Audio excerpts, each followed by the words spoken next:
အာနာပါနသတိထွက်တယ်ဝင်တယ်လို့မသိနဲ့အစ္ဆဒသဏ္ဍာန်ကတွန်းတဲ့သဘောလေးဗဟိတကကန်တဲ့သဘောလေးတွန်းတာလေးကန်တာလေးဒါပဲသိဘာမှမသိနဲ့တွန်းတာလေးသိလိုက်တွန်းတာပြက်သွားတာလေးသိလိုက်ကန်တာလေးသိလိုက်ကန်တာပြက်သွားတာလေးသိလိုက်တွန်းတာကန်တာဖြစ်တာပြက်တာဖြစ်တာပြက်တာဒါပဲသိထွက်တယ်ဝင်တယ်ထွက်တယ်ဝင်တယ်လို့ဒီလိုမသားမှတ်ပါနဲ့တွန်းတဲ့သဘောလေးကန်တဲ့သဘောလေးသတိပဋ္ဌာန်တရား၄ပါးနဲ့လိုက်တာပဲတွန်းတာလေးသိလိုက်ကန်တာလေးသိလိုက်တွန်းတာလေးသိကန်တာလေးသိအဲ့ဒါ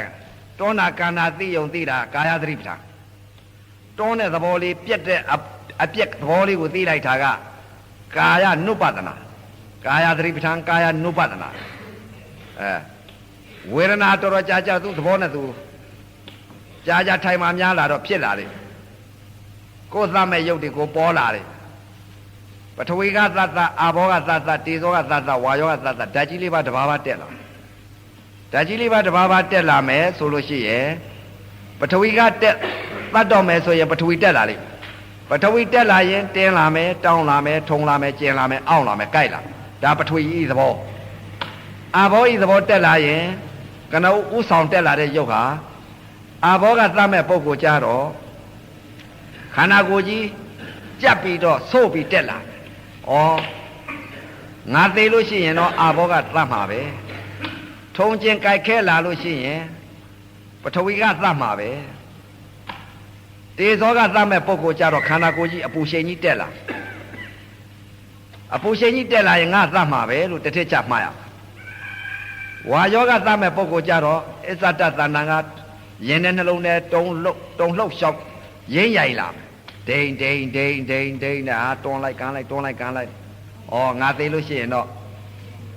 လေးဖြတ်သေးရမှာပဲလို့တစ်ထစ်ချမှားအဲ့တော့နာသီပြာမှာစိတ်ကလေးဟာဘဲမှမသွားပါစေနဲ့ကဘာလာစမ်းတရက်တက်ကစိတ်ရိုင်းစိတ်ယုံမှာဟာထွက်ပြီးအာယုံတွေကရုပ်ကြည့်ညွတ်တယ်သူဒီစိတ်ကလေးဟာထိမ့်သိမ်းစောက်ရှောက်ပြီးတော့ထားရပါလိမ့်မယ်ဂရိယူရပါလိမ့်မယ်ဘယ်လိုထိမ့်သိမ်းစောက်ရှောက်မလဲဘယ်အပြင်ဘက်မထွက်အောင်ကဘာလာစမ်းတရက်တက်ကဒီစိတ်ကလေးကိုလွတ်ထားတယ်လွတ်ထားလို့နာဤသဘောဟာရုပ်ကြည့်ထွက်ကြွညွတ်တတ်တဲ့သဘောရှိပါတယ်ညွတ်တတ်တဲ့သဘောသူသဘောကညွတ်တတ်တယ်လက္ခဏာကနာဝေဒနာခံစားရတယ်ရုပ်ဝေဒနာကြီးခံစားရတယ်သူကအဲ့တော့အခုစိတ်ကလေးထားလိုက်တယ်အစ္ဆဒသဏ္ဍာန်တွန်းလိုက်တဲ့ဝါယောဗဟိတကကံပို့လိုက်တဲ့ဝါယောတွန်းနာကန္နာလေးကလွယ်လို့ဘာမှမသိပါနဲ့တွန်းနာလေးပဲသိကန္နာလေးသိမျက်စိကလည်းခန္ဓာကိုယ်အာယုံလေးနဲ့စိုက်ပြီးကြည့်ပြီဆိုရင်အခုယောဂီသေးဖြစ်ယောဂီဟောင်းဖြစ်အတိတ်ကပါလာတဲ့ကံပါပဲနာကမ္မထာနဲ့ယုတ်ကမ္မထာနဲ့အတုပကမ္မထာနဲ့အစင်ကမ္မထာနဲ့သမထက40ရှိပါတယ်သမထ40ရှိတဲ့နက်ကအခုထိုင်တဲ့ပုံကိုယ်တွေကလည်းအတိတ်ကထိုင်ဘူးလို့အခုထိုင်တာပါပဲအခုထိုင်တော့အတိတ်ကကိုပြုတ်လာတဲ့ကံပါပဲအစင်းနေပေါ်လာလို့ရှိရင်အတိတ်ကအစင်ကမ္မထာရှုလာလို့ပါပဲဝေဒနာတွေပေါ်လာလို့ရှိရင်အတိတ်ကရှုလာတဲ့နာမ်ကမ္မထာပါပဲအတုပတွေပေါ်လာလို့ရှိရင်အတိတ်ကရှုလာလို့ယုတ်ကမ္မထာနေပေါ်နေပြီဆိုရင်အတုပကမ္မထာပါပဲဝေဒနာပေါ်ရင်နာမ်ကမ္မထာအတုပပေါ်လာရင်သံဌာနအဆိုင်ခဲကြီးတွေပေါ်လာရင်အတုပကမ္မထာအစင်းနေပေါ်လာရင်အစင်းဤကမ္မထာသမထကတော့40ရှိပါတယ်ပေါ်လာတဲ့အာယုံဟာနမိတ်တွေဟာကိုတရားတွေလို့သတ်မှတ်ပါအဲ့တော့အခုစိတ်ကလေးထားပုံကတော့အစ္ဆဒသဏ္ဍာန်တွန်းလိုက်တဲ့သဘောလေးကိုသိပါကံတဲ့သဘောလေးကိုသိလိုက်ပါတွန်းသဘောကံသဘောဆိုတာဝါယောယုတ်ဤလက္ခဏာကိုအသိကလိုက်တာပါဒါကြောင့်မို့လို့ကာယသတိပဋ္ဌာန်ဘုရားဟောထားတယ်ဝါယောယုတ်ဟာဤလက္ခဏာကတွန်းတာလေးပေါ်လာတော့တွန်းလိုက်တယ်အစ္ဆဒသဏ္ဍာန်ကတွန်းလိုက်တယ် တွန်းတာလေးဘလူကသိနာကသိလိုက်တာသိလိုက်တဲ့သဘောလေးကခံစားလိုက်အဲ့တော့တွန်းတာကန္နာသိရင်ကာယသတိပဋ္ဌာန်ခံစားတဲ့သဘောကိုရှုလိုက်ရင်လက္ခဏာအဲ့ဒီတော့တွန်းတာကိုသိလိုက်လို့ရှိရင်သိကန္နာကိုသိရင်လည်းသိဒီလိုမှမသိလို့အစ္ဆတသဏ္ဍာန်ကတွန်းလိုက်တဲ့သဘောနာကိုရှုလိုက်ရင်သိကောင်းတယ်သိသဘောလေးကိုလိုက်လိုက်ပါလို့အစ္ဆတသဏ္ဍာန်ကတွန်းလိုက်တဲ့သဘောလေးဟာသိလိုက်တာဘယ်လိုကသိနာကသိသဘောလေးဟာရုပ်ဝေဒနာခံစားလိုက်တဲ့သဘောလေးကိုဒါလေးပဲသိတွန်းတာလေးလည်းခံစားတာပဲသိတောင်းတာလေးလည်းခံစားတာပဲသိတွန်းတာကာနာဒါခံစားတဲ့သဘောသိမှုသဘောလေးကိုလိုက်တယ်နာကိုလိုက်တာဝေဒနာသည်နာလို့ဘုရားဟောနာလို့ဟောတော့တွန်းတာကာနာဆိုတာရုပ်ဝေဒနာဖောက်ပြန်နေတာဖောက်ပြန်နေတဲ့ရုပ်ဝေဒနာကိုနာကသိသဘောလေးကခံစားနေတွန်းတာလေးသိတာရုပ်ဝေဒနာခံစားတာအဲ့ဒီခံစားတဲ့သဘောလေးကိုခံစားတာလေးပြက်သွားတယ်လို့ဒါကိုသိတွန်းလိုက်တာလေးခံစားလိုက်တယ်ခံစားတာလေးကလည်းပြက်သွားတယ်တွန်းတာလေးခံစားပြီးပြက်သွားတယ်ကန္နာလေးကိုတစ်ခါခံစားလိုက်ပြန်တယ်ပြက်သွားတယ်တွန်းတာလည်းခံစားလိုက်တယ်ကန္နာလည်းခံစားလိုက်တယ်ကံတယ်တွန်းတယ်လို့မလိုက်နဲ့ခံစားတဲ့သဘောတရားတစ်ခုတည်းနာဤလက္ခဏာသဘောအဝကိုလိုက်ပါလို့တော်ကြာကြာတော့အောက်ကအမာနဲ့ကိုယ်နဲ့တွေ့လိုက်တဲ့အချိန်ကဓာတ်ကြီးလေးပါဖောက်ပြန်လာပါလိမ့်မယ်ကြာကြာထိုင်ပါများတော့ဖသဝေဒနာဖြစ်လာလိမ့်ဝေဒနာဖြစ်လာတော့ပထဝီဤလက္ခဏာသဘောပထဝီရုပ်ဤသဘောဖောက်ပြန်လာပြီတဲ့ပထဝီဓာတ်တွေဖောက်ပြန်လာပြီတဲ့ဖောက်ပြန်လာပြီဆိုလို့ရှိရင်ပထဝီဓာတ်ဆိုတာကပေါ်လာရင်တောင်းလာတဲ့တင်းလာတဲ့ဆိုတာပေါ်လာတာကဓာတ်တစ်ခုပြီးတစ်ခုပြောင်းလဲသွားတာကရုပ်ဤသဘောဖောက်ပြန်တယ်ဖောက်ပြန်တဲ့သဘောကိုရုပ်ဝေဒနာလို့ဘုရားကဟောရုပ်ဝေဒနာကိုဘယ်လိုကတင်းနာပေါ်တော့တင်းတယ်လို့နာကခံစားတယ်တင်းနာကိုမရှုပါနဲ့တင်းနာကိုရှုလိုက်လို့ရှိရင်ပြည့်ဒိဋ္ဌိဖြစ်ပါတယ်တင်းနာမရှုဘဲနဲ့နာဤသဘောတရားဝေဒနာသည်ခံစားတဲ့သဘောလေးကိုသိပါနာဤသဘောဟာဘယ်လိုခံစားသလဲဆိုတာမျက်ခြေမပြတ်ကလေးကိုလိုက်ပါမျက်ခြေမပြတ်ဘယ်လိုလိုက်မလဲတဲ့နာဤသဘောသူခံစားတတ်တဲ့သဘောသူကလက္ခဏာကခံစားတယ်တင်းနာပေါ်လဲခံစားလိုက်လိမ့်တောင်းနာပေါ်လဲခံစားလိုက်လိမ့်ထုံနာပေါ်လဲခံစားလိုက်လိမ့်အောင်းနာပေါ်လဲခံစားလိုက်လိမ့်ကြက်ထာပေါ်လဲခံစားလိုက်မယ်ပူတာပေါ်လဲခံစားလိုက်နာဤသဘောလက္ခဏာကနာဤသဘောကညွတ်ရုပ်ကိုညွတ်တတ်တဲ့သဘောရှိလက္ခဏာသဘာဝကရုပ်ဝေဒနာကိုခံစားတဲ့လက္ခဏာရှိနာဤလက္ခဏာခံစားတယ်အဲ့ဒီခံစားတဲ့သဘောလေးကိုတင်းတယ်တောင်းတယ်ထုံတယ်ကျင်တယ်အောင့်တယ်ပူတယ်အေးတယ်လှုပ်တယ်ရွတယ်ဆိုတဲ့သင်ညာစေတသိက်တွေကိုသင်ညာမပေးပါနဲ့နာဤလက္ခဏာဝေဒနာသည်နာပါလားခံစားတဲ့သဘောတရားသာရှိပါလားဆိုတော့နာဘယ်လိုခံစားတယ်ဆိုတော့သူ့သဘောလေးကိုကြည့်ပါသူ့သဘောလေးကိုကြည့်လို့ရှိရင်တွေ့ပါလိမ့်မယ်ဘယ်လိုတွေ့မလဲတဲ့တင်းနာလည်းခံစားပါလိမ့်မယ်တောင်းတာလည်းခံစားပါလိမ့်မယ်နာဤသဘောဟာသူကခံစားတဲ့သဘောရှိပါလေအဲ့ဒီခံစားတဲ့သဘောလေးကိုသေးသေးချာချာရှစ်စိတ်ကလေးကခံစားရင်နောက်ကစိတ်ကလေးကသူဘယ်လိုခံစားတယ်လဲဆိုနာဤသဘောလေးလက္ခဏာကိုလိုက်ပါနာဤလက္ခဏာဘာလောက်တတ်တယ်လဲဆိုတော့သူသဘောကိုကြည့်ပါနာဤလက္ခဏာသဘာဝကဘယ်လိုလဲတဲ့ဒုက္ခနဲ့ဒုက္ခခံစားလိုက်တယ်ဘယ်လိုခံစားတယ်လဲနာဟာတင်တာလည်းခံစားလိုက်တယ်တောင်းတာလည်းခံစားတယ်ထုံတာလည်းခံစားတယ်အောင့်လာတာလည်းခံစားတယ်ကြက်လာတာလည်းခံစားတယ်ပူတာလည်းခံစားတယ်အေးတာလည်းခံစားတယ်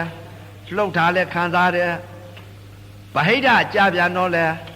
စိတ်နာပေါ်လာလဲစိတ်တယ်လို့ခံစားလိုက်တယ်ခံစားတာပဲသိဖြူတယ်စိတ်နာလဲပေါ်တယ်စိတ်တယ်လို့ခံစားတယ်ဖြူတာပေါ်လဲဖြူတယ်လို့ခံစားလိုက်တယ်ဝါတာပေါ်လဲဝါတယ်လို့ခံစားလိုက်တယ်မဲတာပေါ်လဲမဲတယ်လို့ခံစားလိုက်တယ်ညိုတာပေါ်လဲညိုတယ်လို့ခံစားလိုက်တယ်ဝါတာပေါ်လဲဝါတယ်လို့ခံစားလိုက်တယ်အစင်းလဲခံစားလိုက်တယ်အတန်လဲသူကခံစားလိုက်တယ်အနံ့လဲခံစားလိုက်တယ်ရတာလဲခံစားလိုက်တယ်နာဤလက္ခဏာဝေဒနာသည်နာပါလားဆိုပြီးတော့နာဤလက္ခဏာခံစားတဲ့သဘောတစ်ခုတည်းတာသိတထိုင်နဲ့ဒီမှာသဘောပေါက်သွားလိမ့်မယ်နာဤလက္ခဏာသဘာဝခံစားတဲ့သဘောတရားသာရှိတယ်ဝေဒနာသည်နာပါလားနာပြက်ကိုရှုအောင်ဝေဒနာသည်နာပါလား နာတာကိုပေါ်လာတော့နာတယ်လို့မရှုလိုက်နဲ့ခံစားတဲ့သဘောနာကိုရှုနာကိုခံစားတဲ့သဘောရှုလိုက်တော့နာတယ်ဆိုတဲ့ဥပါဒံတရားတွေချုပ်သွားလိမ့်မယ်စေတသိက်တွေလောဘစိတ်ဒေါသစိတ်မောဟစိတ်တွေဒီစိတ်တွေချုပ်ကုန်လိမ့်မယ်အဲ့ဒီစိတ်တွေချုပ်ကုန်မှဝေဒနာတင်ညာလွတ်ပြီးဝေဒနာပညာဖြစ်တယ်အဲ့တော့ဝေဒနာကိုတင်ညာလွတ်ဖို့အရေးကြီးတယ်နာတယ်ကြိုက်တယ်ထုံတယ်ကျင်တယ်အောင့်တယ်လို့စေတသိက်တင်ညာတွေမပေးနဲ့နာတာပေါ်လာရင်နာဤလက္ခဏာခံစားတဲ့သဘောလေးကိုဒါပဲသိဒါကိုသိလိုက်လို့ရှိရင်ခံစားတဲ့သဘောကိုသိလိုက်ပြီဆိုလို့ရှိရင်ဩဝေဒနာသည်နာပါလားနာဤဖြစ်ပြဟာခံစားတဲ့သဘောတရားလေးပဲစေတသိက်တွေကမရှိတရားတွေပဲတင်းနဲ့တောက်နဲ့ထုံနဲ့ကျင်းနဲ့အောင့်နဲ့ဆိုတာမရှိတရားပဲရှိတဲ့တရားကဘာလဲဝေဒနာသည်နာပါလားနာဤလက္ခဏာခံစားခြင်းလက္ခဏာသာရှိပါလားလို့ခံစားတဲ့သဘောလေးကိုသိပါအဲ့ဒီခံစားတဲ့သဘောလေးကိုသိလိုက်လို့ရှိရင်ဝေဒနာတင်ညာလွတ်ပြီးတော့ဝေဒနာပညာဖြစ်နေပါလိမ့်မယ်နာဤသဘောဟာဘာလဲတဲ့ဝေဒနာပါဝေဒနာသည်နာလို့ဘုရားဟောပါတယ်အဲ့ဒီတော့ခံစားတဲ့သဘောလေးကိုသေသေးချာချာရှေ့စိတ်ကလေးကခံစားရင်နောက်စိတ်ကလေးကလိုက်ကြည့်ရှေ့စိတ်ကလေးကဘယ်လိုခံစားနေတော့ဆိုသူသဘောလေးကိုလိုက်တင်တာလည်းခံစားလိုက်လိမ့်မယ်တောင်းတာလည်းခံစားလိုက်လိမ့်မယ်တင်းတယ်တောင်းတယ်လို့တင်ညာမပေးနဲ့နာသဘောသာလိုက်သူသဘောဘယ်လိုခံစားရတယ်လဲဆိုတာသူသဘောလေးကိုလိုက်ကြည့်တင်တာလည်းခံစားတယ်တောင်းတာလည်းခံစားတယ်ထုံတာလည်းခံစားတယ်အောင့်တာလည်းခံစားတယ်ကြက်တာလည်းခံစားတယ်ပူတာလည်းခံစားတယ်အေးတာလည်းခံစားတယ်လှုပ်တာလည်းခံစားတယ်စိမ့်တာခန္ဓာစိမ့်တာလည်းခံစားတယ်ဝါတာလည်းခံစားတယ်အတုပါကြီးပေါ်တာလည်းခံစားတယ်ပုတ်တာပေါ်လည်းပုတ်တယ်လို့ခံစားတယ်ခံစားတာတခုတည်းသာသိခံစားတာတခုတည်းသိတော့ဖြစ်ပြက်ဆုံးသွားလိမ့်မယ်ဘယ်ဖြစ်ပြက်ဆုံးလဲတဲ့စေတသိက်ဖြစ်ပြက်သင်ညာတွေဆုံးကုန်လိမ့်မယ်နာပြက်တွေဆုံးကုန်လိမ့်မယ်စေတသိက်ဆိုတာနာပြက်ဝေဒနာသင်ညာသင်္ခါရဝိညာဏနဲ့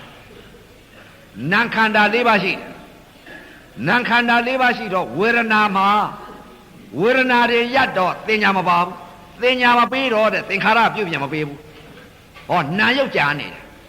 ဖောက်ပြန်တဲ့သဘောနဲ့ခံစားတတ်တဲ့သဘောနာယုတ်တစ်ခုဝေဒနာခံစားမှုသဘောကြာနေသင်ညာနဲ့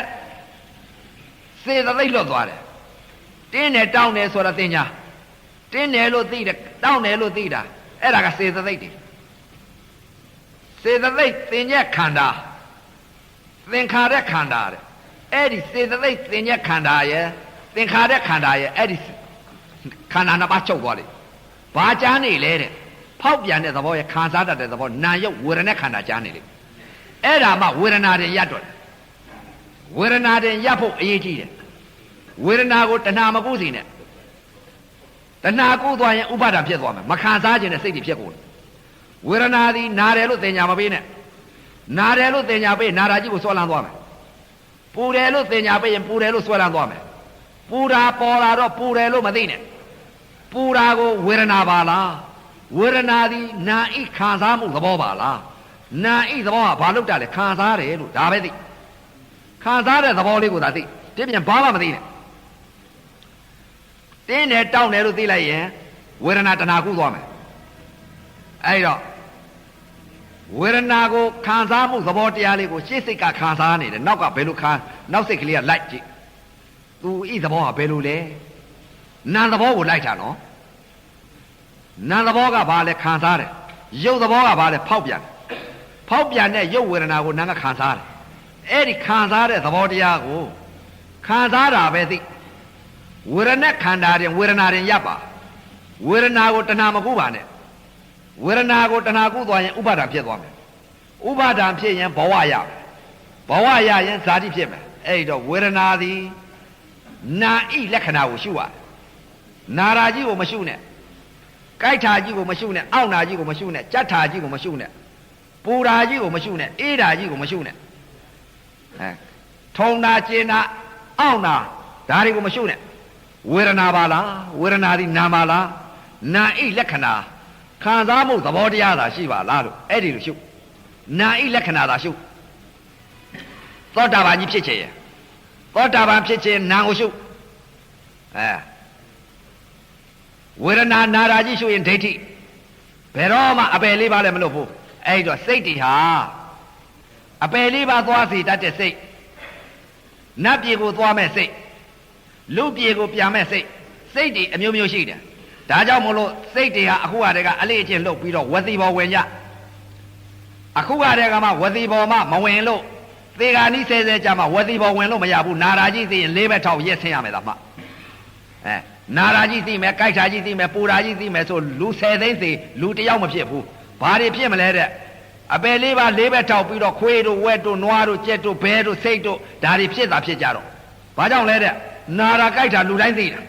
ပူတာအေးတာလူတိုင်းသိ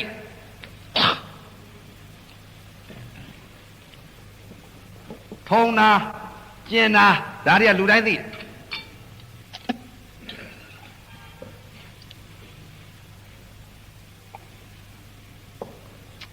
အဲ့တော့ဒီအတိကနေပြီးတော့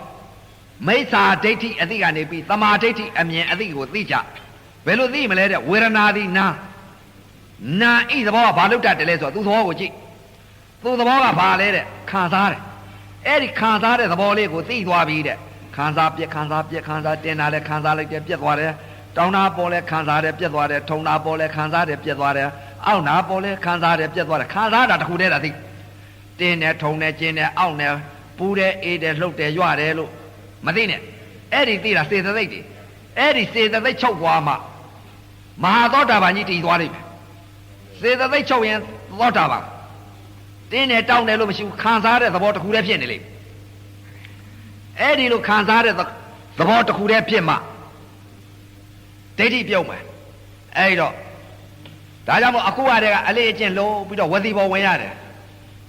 ဝစီဘောဆိုတာဘာလဲတရားသမားမှဝစီဘောဝင်လို့ရတယ်သေဂာနိဆဲဆဲကြမှာဝစီဘောဝင်လို့မရဘူးဘယ်ဝစီဘောဝင်လို့ရမလဲသေဂာနိဆဲဆဲငကိုတော့ကနာရာကြီးသိတယ်ကြိုက်တာကြီးသိတယ်ထုံတာကြီးသိတယ်အောင့်တာကြီးသိတယ်အလေးအကျင့်လည်းလုံးမထားဘူးသေဂာနိဆဲဆဲကြတော့ပူတာကြီးကြိုက်တာကြီးပဲသိတယ်၄ဘက်ထောက်ရက်ဆင်းမယ်ပူတာကြိုက်တာထုံတာကျင်တာအောင့်တာကိုမသိနဲ့ဒါတွေသိလိုက်ပြီဆိုလို့ရှိရဲ့သွားရောအပယ်လေးပါသွားစီတတ်တဲ့စိတ်အပယ်လေးပါသွားမဲ့စိတ်ကဘယ်စိတ်လဲတဲ့သေဂာနိဆဲဆဲကြတော့ဓာတ်ကြီးလေးပါတစ်ပါးပါသတ်မယ်ခန္ဓာကိုယ်ကြီးတောင့်တင်ပြီးမေးခိုင်လာတော့ငါကိုယ်ကြီးကတင်းတယ်တောင့်တယ်ငါတော့မေးခိုင်လာပြီဆိုရင်ငါတော့၄ဘက်ထောက်ပြီးရဲရတော့မယ်လို့တစ်ထစ်ချမှတ်တော့အဲ့ဒါအပယ်သွားမဲ့စိတ်ဝေဒနာတစ်ခုပေါ်လာတဲ့ဖောက်ပြန်နေပါလားလို့ဒီလိုသိလိုက်လို့ရှိရင်လူပြေကြီးပြန်လိုက်မယ်ဗျာအဲ့ဒီစိတ်ဟာအဲ့ဒါရုပ်ကိုသိလိုက်တာလူပြေကြီးပြန်လိုက်မယ်ရုပ်တစ်ခုကိုသိလိုက်တာဝေဒနာကိုနာဤလက္ခဏာကိုခံစားတဲ့သဘောလေးကိုရှုသွားမယ်ဆိုလို့ရှိရင်နတ်ပြေ6ထပ်သွားလိမ့်မယ်ဗျာနာဤသဘောကိုရှုလိုက်ဝေဒနာသည်နာပါလားဆိုရုပ်နဲ့နာနဲ့တွဲရှုလိုက်တာရုပ်နဲ့နာနဲ့ရုပ်ကိုရှုရင်လူပြေပြမယ်နာဤလက္ခဏာခံစားမှုသဘောကိုရှုလိုက်လို့ဝေဒနာသည်နာပါလားနာဤလက္ခဏာကိုခံစားတဲ့သဘောလေးကိုခံစားပြီးပြက်ခံစားပြီးပြက်ဆိုရုပ်နဲ့နာနဲ့တွဲတယ်နာယုံနှစ်ပါးတွဲတယ်ဒါကြောင့်မလို့ရုပ်ဖောက်ပြန်တဲ့သဘောကိုရှုလိုက်လို့ရှိရင်လူပြေပြမယ်နာဤလက္ခဏာဝေဒနာသည်နာကိုရှုလိုက်လို့ရှိရင်နတ်ပြေ6ထပ်ကိုစိုးစံတော့မယ်အဲ့ဒါဘာလဲတဲ့နတ်ပြေသွားနိုင်တဲ့စိတ်လူပြေပြန်တဲ့စိတ်အပယ်လေးပါဆင်းမဲ့စိတ်အဲ့ဒါသေးသေးချာချာအခုအတည်းကရှုွက်တွေပေးနေတာစိတ်တွေကိုသေတတ်ဖို့ဟာသေတော့သေရမှာပဲဒီယုံနဲ့ဒီနာဖြစ်လာရင်သေရမယ်အဲ့တော့အရေးကြီးဆုံးချက်ကတရားဓမ္မများသရာအရေးကြီးပါတယ်လို့သရာပဲသရာလေတဲ့ဘုရားဟောထားတယ်သရာဝရိယသတိသမာဓိပညာဘုံ၅ပါးရှိဘုံ၅ပါးကဘယ်ဟာတုံးလဲသရာဆိုတာကတရားထိုင်လိုက်တဲ့အချိန်ကအယိုးကြည်ကြည်အေခန်းခါလူသိရင်သိမသိတရားရဒီဒုက္ခမှငါအစအလေအဆုံးမှမသိမကြော်လို့ရှိရင်ငါမထဘူးသိခြင်းလဲသိရောငါအခုဘုရားခန္ဓာ၅ပါးယုံနာ2ပါးလှူပြီးပြီကမ္မထာပြတဲ့ပုဂ္ဂိုလ်လဲခန္ဓာ၅ပါးယုံနာ2ပါးလှူပြီးပြီလူသိရင်သိမသိတရားရဆိုတာအဲ့ဒီလိုသရာထားရအဲ့ဒီသရာဟာပါလေတဲ့ဘုရားထားတဲ့သရာလူသိရင်သိမသိတရားရဒီဒုက္ခကြီးငါကုံဆုံးအောင်တိုက်မယ်သူ့သဘောကိုငါကုံစင်အောင်လိုက်မယ်ဒီစိတ်ကိုထားတာသရာမကုံမချင်းငါမထားဘူးအဲ့ဒါသရာစိတ်သရာရဝရိယရဲ့တဲ့ဝရိယဆိုတာဘယ်ဟာလဲတဲ့ ကဘာလာစမ်းတရတက်ကအသိမရှိဘူးနန်းလေးကလွတ်ထားတယ်အပြင်ဘက်ကိုထွက်နေအာယုံကအာယုံ6တော့လိုက်နေဝရိယဆိုတာနန်းကလေးဘဲမှာအပြင်ဘက်မထွက်အောင်ထိမ့်သိမ့်စောက်ရှောက်ပြီးတော့ဝရိယနဲ့ထားသူ့မထွက်အောင်အပြင်ဘက်ထွက်တကား6ပေါက်အာယုံ6ပါးနောက်ကအာယုံနောက်ကိုလိုက်နေတာနာဟာအဲ့ဒီနန်တရားအပြင်ဘက်မထွက်အောင်ဟာကိုဝရိယနဲ့ထိမ့်သိမ့်စောက်ရှောက်ထားရတဲ့စောက်ရှောက်ပြီးတော့ထားရလိမ့်သရာဆိုတာအယုတ်ကြည်ကြည်အေးခန်းကဒီဒုက္ခကြီးငါကုံဆုံးအောင်တိုက်မယ်မကုံမချင်းငါမထတော့ဘူးဆိုတာအဲ့ဒါသရာဝရိယဆိုတာနံကလေးအပြင်ဘက်မထွက်အောင်ကိုထိမ့်သိမ့်စောက်ရှောက်ပြီးနေတာအဲ့ဒါဝရိယခေါ်တယ်သရာယဝရိယယတတိရဲ့တဲ့တတိဆိုတာဘာလဲတဲ့ရုပ်ဝေဒနာကိုနာဣခံစားမှုသဘောလေးကိုဒီတစ်ခုတည်းကိုရှုထားတာဝေဒနာဒီနာပါလား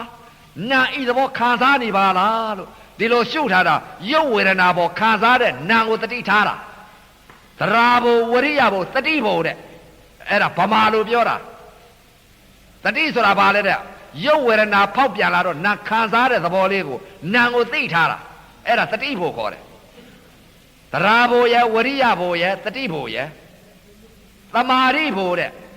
နာကလေးဟာဘယ်မှစိတ်ကလေးတင်းတယ်တောင်းတယ်ထုံတယ်ကျင်တယ်အောင့်တယ်ပူတယ်အေးတယ်လှုပ်တယ်ရွတယ်မပြောင်းမလွှဲပဲနဲ့ဝေဒနာသည်နာဣခံစားမှုသဘောတရားလေးတစ်ခုတည်းတည်ကြည်တာစိတ်ကလေးမပြောင်းမလွှဲတာအဲ့ဒါသမာဓိပဲ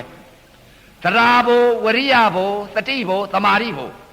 သမာဓိဖြစ်နေပြီတီးနေပြီနာဣလက္ခဏာသဘာဝဝေဒနာသည်ခံစားတဲ့သဘောတစ်ခုတည်းဖြစ်နေပြီဝေဒနာပညာဖြစ်နေပြီ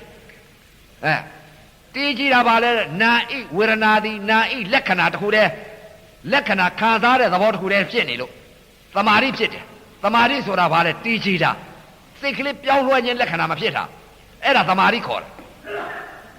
သရာဘဝရိယဘတတိဘသမာဓိဘပညာဘဆိုတာဘာလဲတဲ့နာဣလက္ခဏာသဘာဝခံစားပြီးပြက်တဲ့သဘောလေးကိုသိနေတာဘာလဲတဲ့ပညာနာလက္ခဏာကိုသိနေတာသဘာဝသာမြင်ညလက္ခဏာကိုသိနေတာခံစားပြက်ခံစားပြက်ခံစားပြက်ခံစားပြက်ခံစားပြက်ခံစားတာသိလိုက်တယ်ခံစားတာပြက်သွားတာသိလိုက်တယ်အဲ့ဒါဘာလဲတဲ့ပညာအဲ့ဒီလိုဝိပဿနာယောဂီပုဂ္ဂိုလ်သည်သရာဘဆိုတာဘယ်လိုဟာလဲသိရမယ်ဝရိယဆိုတာဘယ်ဟာဆိုတာသိရမယ်တတိဆိုတာဘယ်ဟာလဲသိရမယ်သမာဓိဆိုတာဘယ်ဟာလဲသိရမယ်ပညာဆိုတာဘာလဲသိရမယ်လုံးလေခြာလပါကြီးပြောလို့မရဘူး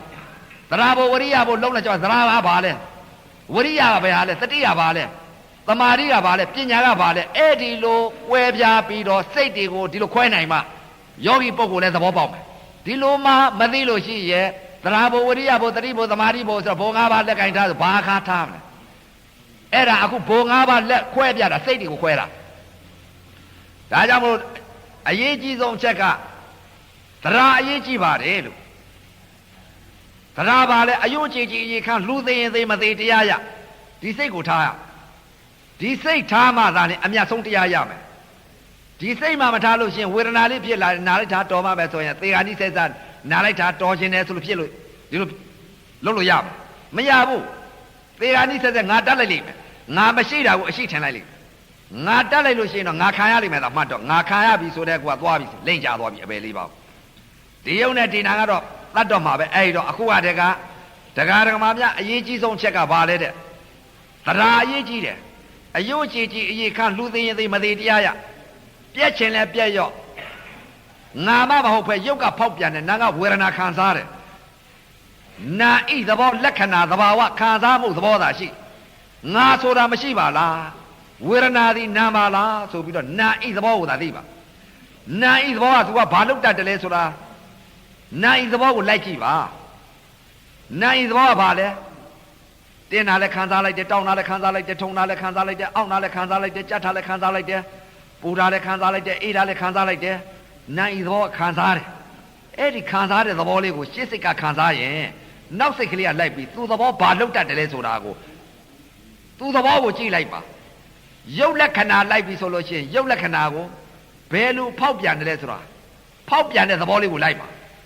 ဘယ်လိုဖောက်ပြန်လဲတင်းတာကပေါ်တင်းတာကပြက်လိမ့်မယ်တောင်းတာပေါ်တောင်းတာကပြက်လိမ့်မယ်ထုံတာပေါ်ထုံတာကပြက်လိမ့်မယ်ရုပ်ဤသဘောကဖောက်ပြန်နေတဲ့သဘောတွေတွေ့လိမ့်နာဤသဘောကရုပ်ဝေဒနာခံစားနေတဲ့သဘောကိုတွေ့လိမ့်နားတယ်ကြိုက်တယ်ထုံတယ်ကျင်တယ်လို့မသိလိုက်တယ်ဖောက်ပြန်တဲ့သဘောရုပ်ဤ ဝေဒနာဟာနံခံစားတယ်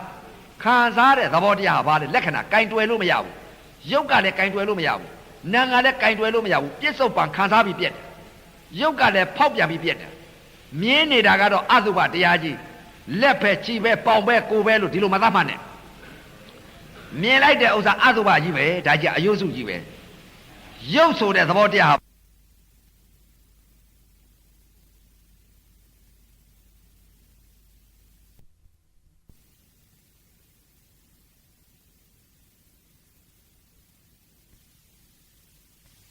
ပဲခြေပဲပေါင်ပဲကိုယ်ပဲလို့ဒီလိုမသတ်မှတ်နဲ့မြင်လိုက်တဲ့ဥစ္စာအသုဘကြီးပဲဒါကြီးအယုစုကြီးပဲရုပ်ဆိုတဲ့သဘောတရားဟာဘာလဲကင်တွယ်လို့ပရမတ်ဆိုတာကင်တွယ်လို့မရပါလားတင်းနာကလည်းကင်တွယ်လို့မရဘူးတောင်းနာကလည်းကင်တွယ်လို့မရဘူးသဘောတရားလေးထုံနာကလည်းကင်တွယ်လို့မရသဘောတရားကြက်လာတာကလည်းကင်တွယ်လို့မရသဘောတရားအောင့်နာကလည်းကင်တွယ်လို့မရသဘောတရားအေးတာကလည်းကင်တွယ်လို့မရသဘောတရားပူတာကလည်းကင်တွယ်လို့မရသဘောတရားလှုပ်ထားလည်းကင်တွယ်လို့မရသဘောတရားသိပြီးတော့ခံစားလိုက်တဲ့သဘောတရားလေးကလည်းကင်တွယ်လို့မရသဘောတရားခံစားတဲ့သဘောတရားဖောက်ပြန်တဲ့သဘောတရားဆိုတာသဘာဝပြောမဖြစ်ဘူးသဘောတရားလေးသဘာဝလေးလက္ခဏာပဲရှိလက္ခဏာကဘာလဲဖောက်ပြန်တဲ့ခံစားတဲ့ဖောက်ပြန်တဲ့ခံစားတဲ့ရုပ်လက္ခဏာကဖောက်ပြန်တဲ့သဘောနာဤလက္ခဏာကခံစားတဲ့သဘောရုပ်လက္ခဏာနာလက္ခဏာရုပ်ဝေဒနာနာကခံစားတယ်ဩဝေဒနဲ့ခန္ဓာပါလားဝေဒနဲ့ခန္ဓာတဲ့ရှိတဲ့သင်္ညက်ခန္ဓာကသင်ညာပေးနေလို့သင်္ခါရကပြုပြင်ပေးနေပါလားဝိညာဏံလေးကတော့ခံစားပြက်ပြက်နေတဲ့သဘောခံစားတာပဲရှိတယ်အဲ့ဒီသဘောလေးကိုတခုတည်းသိပါတင်းပြင်ဘာမှမသိနဲ့တင်းပြင်သိလိုက်ပြီဆိုလို့ရှိရင်နားတယ်ကြိုက်တယ်လို့သွားသိလိုက်ပြီဆိုရင်ဥပါဒံတရားတွေဖြစ်ကုန်ပဲဥပါဒံတရားတွေဖြစ်ပြီဆိုရင်ဝေဒနာတဏှာကူးပြီတဏှာကူးတယ်ဆိုတဲ့အပယ်ဆင်းရပြီအဲ့တော့အခုရတဲ့ကအလေးအကျင့်လုံးကြပါသေတတ်ဖို့ဟာကိုသာသနာကြီးနဲ့မှီတဲ့အချိန်ခါမှာတရားထိုင်ရမှာမကြောက်ကြပါနဲ့ဒီယုံနဲ့ဒီနာဖြစ်လာရင်သေတော့သေရမှာပဲဒီကနေ့သေရမလားနဲ့ဖန်သေရမလားတပည့်သေရမလားသေတော့သေရပါလိမ့်မယ်လို့မဟုတ်ချမလွဲဒီယုံနဲ့ဒီနာဖြစ်ရင်သေရမှာကိုတော့မသေးသေးဘူးလို့ထင်နေတယ်မျက်စိကသေးလိုက်နားကသေးလိုက်နှာခေါင်းကသေးလိုက်ပါးစပ်ကသေးလိုက်ကိုယ်ပေါက်ကသေးလိုက်မနှောကသေးလိုက်ပရမတ်သစ္စာနယ်ကတော့ခဏဖြစ်ခဏပြက်ခဏဖြစ်ခဏပြက်ခဏဖြစ်ခဏသေးနေတဲ့ယုံနာနေပါပဲလို့ဒီယုံနာနေဟာဖြစ်ပြက်ပြီးသေးနေတဲ့ယုံနာနေပါအဲ့ဒီသေမမသိဘူးသေမမသိတော့ကိုတော့သေမမသိတော့မကြောက်ဘူးအဲ့တော့ခန္ဓာတွေကယုံသဘာဝနာမ်သဘာဝတွေဒလကြကြီးဖောက်ပြန်ဖြစ်ပြက်နေတဲ့ယုံဟာဒုက္ခသစ္စာကြီးတွေမြင်လာပါလိမ့်မယ်ဘယ်လိုမြင်လာမလဲတဲ့တင်းတာပေါ်လာတဲ့တင်းတယ်လို့ဝေဒနာခံစားတယ်ဟောဘုရားကဟောထားတယ်ဒီယုံနဲ့ဒီနာဖြစ်လာရင်ဒုက္ခတင်းတာပေါ်တော့တင်းတယ်လို့ခံစားတယ်နာယုံနှစ်ပါးဖြစ်လာတယ်တထတိဖြစ်လာတယ်တထတိပြက်တယ်တင်းတာပေါ်တော့တင်းတယ်လို့သိတယ်နာတင်းတာလည်းပြက်လည်းသွားရောတင်းတယ်လို့ခံစားတတ်တဲ့နာမရှိတော့ဟောနာယုံနှစ်ပါးတထတိဖြစ်ပြီးတထတိချုပ်အဲ့ဒါကြောင့်မို့အခုကတည်းကအလေးအကျင့်လုပ်ပြီးတော့ဒီယုတ်ဤဖောက်ပြန်လာတဲ့ယုတ်ဝေဒနာကိုဒုက္ခသစ္စာမှမသိကြတော့မကြောက်ကြဘူးဘာကြောင့်မကြောက်တယ်တဲ့ဒီယုတ်နဲ့ဒီနာဝေဒနာဒုက္ခသစ္စာကြီးဒီယုတ်နဲ့ဒီနာဖြစ်နေတဲ့ဒုက္ခသစ္စာကြီးမသိတော့ဒီယုတ်နဲ့ဒီနာပြန်လို့ခြင်းပြန်ဖြစ်ခြင်းဘဝတဏှာတွေလည်းဖြစ်တယ်ဒီယုတ်နဲ့ဒီနာဟောဒုက္ခသစ္စာကြီးဖြစ်လာတော့အခုခန္ဓာတွေကပထဝီတို့အာဘောတို့တေဇောတို့ဝါယောတို့ဓာတ်ကြီးတွေပါဖောက်ပြန်နာကဝေဒနာခံစားတော့ယုံနာနှစ်ပါးဖြစ်လာတော့ဘုရားကဒုက္ခသစ္စာဒီဒုက္ခသစ္စာဖြစ်လာတဲ့ဥစ္စာကိုသင်္ခါရကပြုပြင်ပေးနေလို့ဖြစ်တာပြက်တာကိုမသိဘူးဖြစ်တာပြက်တာမသိတော့ဖြစ်တာပြက်တာမသိဘူးမသိတော့ဒီယုံနဲ့ဒီနာအနာဂတ်ကာလကြတော့ဒါနမှုလေးတစ်ခုပြုလိုက်တယ်လူချမ်းသာပြန်လို့ခြင်းနဲ့နတ်ချမ်းသာလို့ခြင်းနဲ့ကဲဒီယုံနဲ့ဒီနာအခုဝေဒနာတွေဖြစ်လာပြီဝေဒနာတွေနာကခံစားပြီးဒုက္ခသစ္စာကြီးကဲဒီဒုက္ခသစ္စာကြီးလိုချင်ကြသေးလားဒီဒုက္ခသစ္စာကြီးဖြစ်လာရင်ဘုရားကယုံနာနှစ်ပါးဖြစ်လာရင်ဒုက္ခတယ် မဖြစ်ရင်ဒုက္ခဖြစ်လာတဲ့ယုံနာတွေဟာအတိတ်ကလည်းဒီယုံနဲ့ဒီနာဒကမာကြီးတွေဒကာကြီးတွေဖြစ်ခဲ့ပြီဝေဒနာတွေခဏဖြစ်ပြီးခဏပြက်ခဲ့ပြီအခုပြစ္ဆုတ်ပန်းနဲ့ဒီယုံနာနဲ့ပဲဝေဒနာတွေပဲခံစားရတယ်ဒုက္ခပဲအနာဂတ်ကြပြန်တော့ဒီဝေဒနာတွေပဲပြန်ရကဲအရိယသူတော်ကောင်းများကတော့အနန္တကြောက်အတိတ်ကယုံနာကိုလည်းသိပြစ္ဆုတ်ပန်းယုံနာကိုလည်းသိအနာဂတ်ယုံနာဒီယုံနဲ့ဒီနာကိုလည်းပြန်မဖြစ်ချင်တော့ဘူးဒီယုံနဲ့ဒီနာမလိုချင်တော့ဘူးဒီယုံနဲ့ဒီနာဖြစ်ရရင်ဖြစ်ရမှကြောက်တော့တာပေါ့အရိယာများဟာဓာတ်ကြီးလေးပါးကိုမလိုချင်တော့ဘူး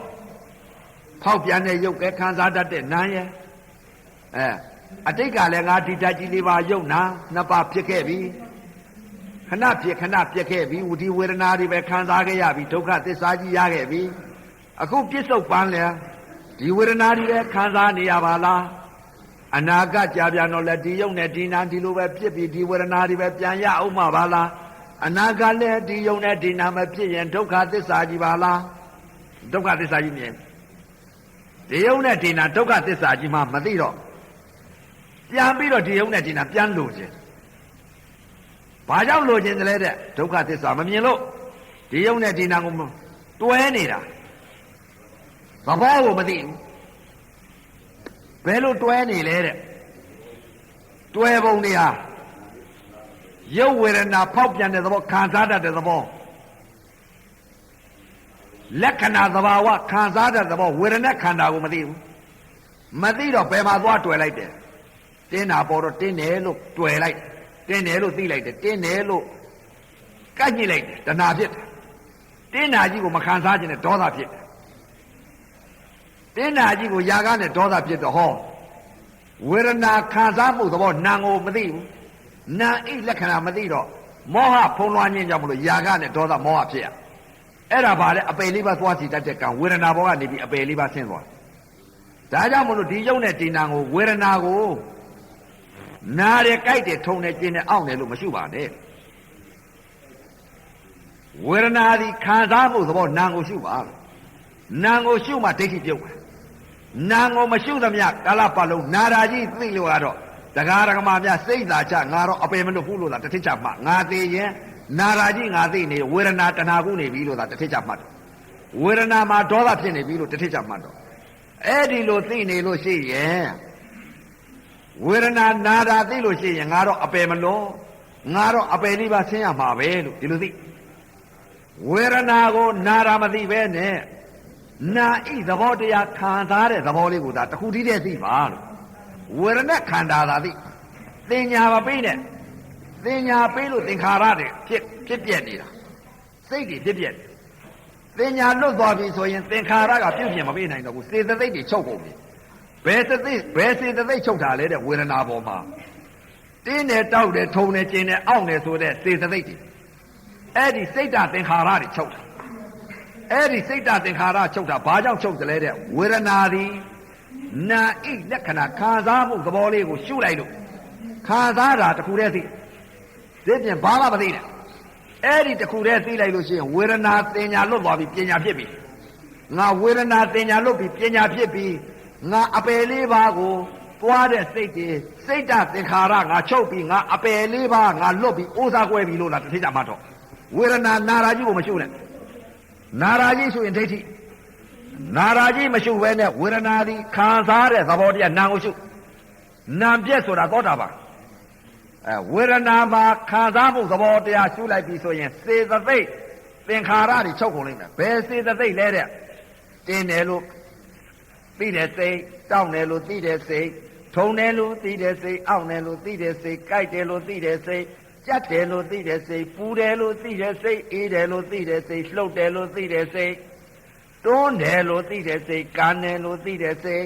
အဲ့ဒီစိတ်တွေကစေတသိက်တွေခေါ်တယ်အဲ့ဒီစေတသိက်တွေကြောင့်မို့လို့ဝေဒနာတဏှာကိုပြီးဥပါဒာနေဖြစ်ပြီးဘဝဇာတိတရားတွေရပြီးတော့ပြိဿသမုပ္ပါဝေဒနာကနေပြီးလဲတယ်အဲ့ဒီကအပယ်ဆင်းတယ်ဒါကြောင့်မလို့တရားဓမ္မများအခုဝေဒနာပညာလွတ်ပြီးတော့ပညာဖြစ်အောင်လို့ဝေဒနာသည်တင်းနဲ့တောင်းနဲ့ထုံနဲ့ကျင်နဲ့အောင့်နဲ့လို့မရှုဘဲနဲ့ဝေဒနာသည်နာဣလက္ခဏာခံစားတဲ့သဘောတရားတစ်ခုတည်းသာရှုလိုက်ဝေဒနာတွေရနေပြီအဲ့ဒါတထိုင်နဲ့နိဗ္ဗာန်အထိပို့ပေးတာပဲ တထိုင်နဲ့လော့ဝေဒနာနာတာတွေကြိုက်တာတွေမသိနဲ့နာဣလက္ခဏာခံစားတဲ့သဘောတရားတစ်ခုတည်းတည်းသိအဲ့ဒီတစ်ခုတည်းသိလိုက်ပြီဆိုလို့ရှိရင်ငါဝေဒနာပေါ်မှာပရိစ္ဆသမုပ္ပါစေတသိက်တွေချုပ်ကုန်ပြီလို့သာတစ်ချက်ချမှတ်တော့နာဣလက္ခဏာသဘောတရားပြစ္ဆုတ်ပံခံစားတဲ့သဘောလေးတစ်ခုတည်းရှိတော့တယ်ဖြစ်ပြတဲ့စိတ်တွေချုပ်ကုန်ပြီမဖြစ်မပြတ်တဲ့သဘောတရားကိုခံစားမှုနာသဘောတစ်ခုတည်းရှိတော့တယ်အဲ့ဒါဘာလဲဖြစ်ပြတဲ့ယုံနာရဲ့မဖြစ်မပြတ်တဲ့သဘောတရားရဲ့နိဗ္ဗာန်မြင်ပါပြီဗျာအသင်္ကတဓာတ်ကဲသင်္ကတဓာတ်ကဲတဲ့အသင်္ကတဓာတ်ဆိုတာကဘာလဲခံစားတဲ့သဘောတရားလေးကပြစ္ဆုတ်ပံရှိတယ်သင်္ကတဓာတ်ဆိုတာကဘာလဲဖြစ်ပြနေတဲ့စိတ်တွေသင်္ကတဓာတ်ဆိုတာပူတဲ့ကြိုက်တဲ့ထုံတဲ့ကျင်းတဲ့ဆိုတော့သင်္ကတဓာတ်အသင်္ကတဓာတ်ဆိုတာဘာလဲတဲ့ဖောက်ပြန်တဲ့သဘောဝေဒနာသည်ခံစားတဲ့ဝေဒနာခန္ဓာရှိတယ်ပြစ္ဆုတ်ပံမှာခံစားတဲ့သဘောတစ်ခုတည်းသိလို့ရှိရင်စိတ်တသင်္ခါရချုပ်ပြီလို့သာတစ်ထစ်ချမှတ်တော့ငါသောတာပန်ကြီးတည်ပြီလို့သာတစ်ထစ်ချမှတ်ဒါနာရာနဲ့ပဲထိုင်နာနဲ့ပဲတစ်ခုတည်းသဘောပေါက်ပြီးတော့တစ်ခုတည်းဒါသောတာပန်တည်အောင်ပေးထားပဲအဲ့ဒါနိဗ္ဗာန်ကိုတကားဝင်သွားအောင်လို့ပေးထားပဲအဲ့ဒါအဆုံးပေးထားပဲအဲ့ဒါနာတယ်ကြိုက်တယ်လို့တော့မသိနိုင်နဲ့လေးပဲထားရမယ်လားမှလူ10သိန်းစီလူတယောက်မဖြစ်ဘူးဘာကြောင့်လဲတဲ့လူတိုင်းသိတာပဲနာတာကြီးကတော့ကြိုက်တာကြီးကလူတိုင်းသိတယ်ထုံတာကြီးကလူတိုင်းသိတယ်အေးတာကြီးကလူတိုင်းသိတယ်ကြက်တာကြီးကလူတိုင်းသိတယ်ပူတာကြီးကလူတိုင်းသိတယ်လူတိုင်းအသိမိစ္ဆာဒိဋ္ဌိအသိကနေပြီးသမာဓိဋ္ဌိအသိအမြင်ကိုရဖို့အရေးကြီးတယ်သမာဓိဋ္ဌိအသိအမြင်ကယုံနာကိုမြင်ရမှာယုံနာမြင်ရမှာပါလေတဲ့ဖောက်ပြန်တဲ့သဘောခံစားတဲ့သဘောယုတ်ဝေဒနာနာခံစားတဲ့သဘောသိလိုက်ပြီဆိုယုတ်နဲ့နာနဲ့တွဲတယ်အဲ့ဒီယုတ်နဲ့နာနဲ့တီးနေပြီမဖောက်မပြန်တော့ဘူးဖောက်ပြန်တဲ့သင်္ကတဓာတ်ကဘာလဲတဲ့စေတသိက်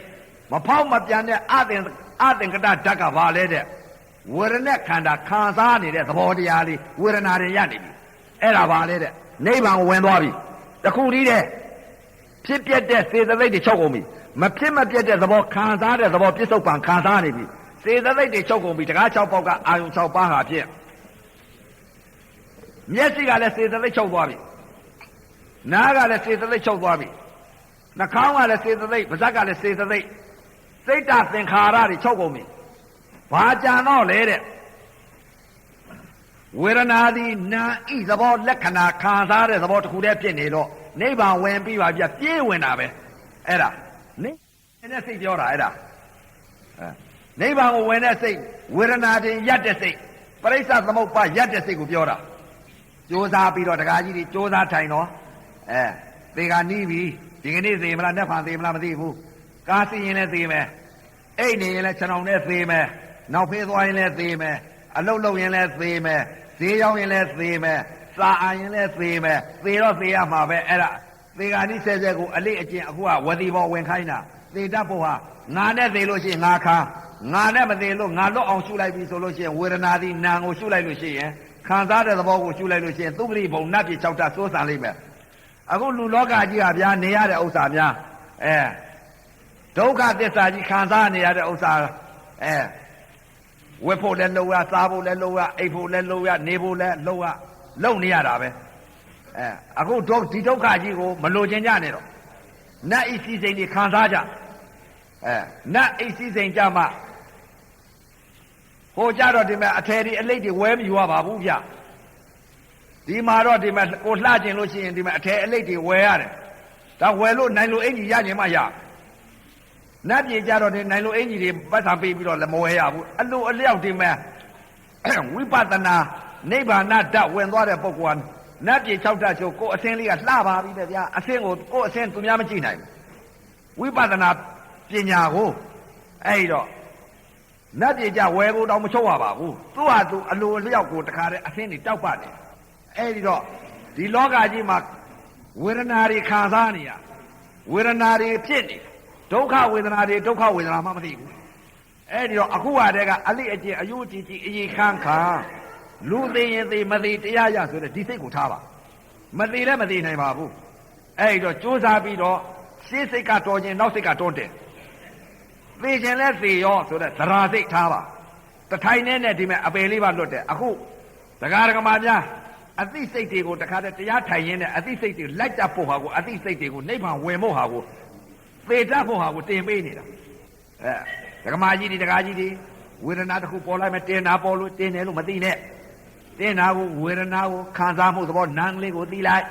နာဤခံစားမှုသဘောလက္ခဏာကိုသိလိုက်တင်တာပေါ်လဲခံစားတာပဲသိလိုက်တောက်တာပေါ်လဲခံစားတဲ့နာမ်ကိုသိလိုက်အောင့်လာတာပေါ်လဲခံစားတဲ့သဘောနာမ်ကိုသိလိုက်ကြိုက်လာတာပေါ်လဲခံစားတဲ့သဘောနာမ်ကိုသိလိုက်ကြက်လာတာပေါ်လဲခံစားတဲ့သဘောနာမ်ကိုသိလိုက်နာမ်ကိုသိကဝေဒနာနာမ်ကိုသိရတယ်ဝေဒနာနာမသိပဲနဲ့ပူတယ်ကြိုက်တယ်ထုံတယ်ကျင်တယ်အောင့်တယ်လို့သိလိုက်ရဲ့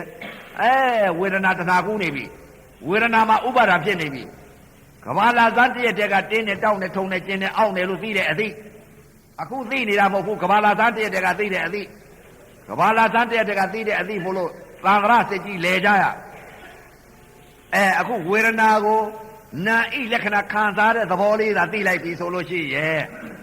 ဒကာဒကမာများစိတ်သာချတော့ငါအပယ်လေးရွာကနေပြီးအိုးသားကွဲပြီလို့တစ်ထစ်ချမှတ်တော့ဘာကြောင့်လဲတဲ့ဝေဒနာမှာသင်ညာလွတ်သွားပြီဝေဒနာသင်ညာဝေဒနာပညာတဲ့ဝေဒနာသင်ညာစေတသိက်လွတ်သွားတော့ပညာဖြစ်သွားပြီနာယုတ်ဖြစ်နေပြီနာယုတ်ပေါ်မှာတီးပြီအဲ့ဒီတော့ဒါကြောင့်မလို့အခုဟာတွေကအလေးအကျင့်ဝစီဘောဆိုတော့ဝင်ထားကြဖို့ထိုးတယ်လို့ပေါ့ဗျာဗရာထိုးတယ်လို့ပေါ့အခုဒကမာကြီးတွေကဘယ်ဟာထိုးလဲတဲ့ဓာတ်ကြီးလေးပါဖို့ထိုးတာဓာတ်ကြီးလေးပါဘယ်ဖို့ထိုးသလဲအာနာပါနဖို့နဲ့ထိုးတယ်အာနာပါနဖို့နဲ့ထိုးတော့အပြင်ဗိဒ္ဓမှာလည်းဖားဖို့တွေထိုးကြတယ်ခဲတွေထိုးတယ်ကြီးတွေထိုးတယ်ရွှေဖြစ်အောင်လို့ဗရာတွေထိုးတယ်ဗရာသေးအောင်လို့တန်ထိုးတယ်တန်သေးအောင်လို့ဖားဖို့တွေနဲ့ထိုးတယ်ဖားဖို့တွေနဲ့ထိုးတယ်အခုတော့ဒကမာကြီးတွေဗရာတွေတန်တွေကြီးတွေခဲတွေမထိုးဘူးအာနာပါနဖို့နဲ့ဗာလဲတဲ့ဓာတ်ကြီးလေးပါးကိုဖို့ထိုးတာဓာတ်ကြီးလေးပါးဓာတ်တွေကိုထိုးသတ်တာဓာတ်ကြီးလေးပါးဓာတ်တွေကိုဘယ်လိုဓာတ်ရှင်တွေဖြစ်နေလဲတဲ့သဘောကိုပြောပြတာဓာတ်ရှင်တွေကဘယ်လိုဖြစ်နေလဲတဲ့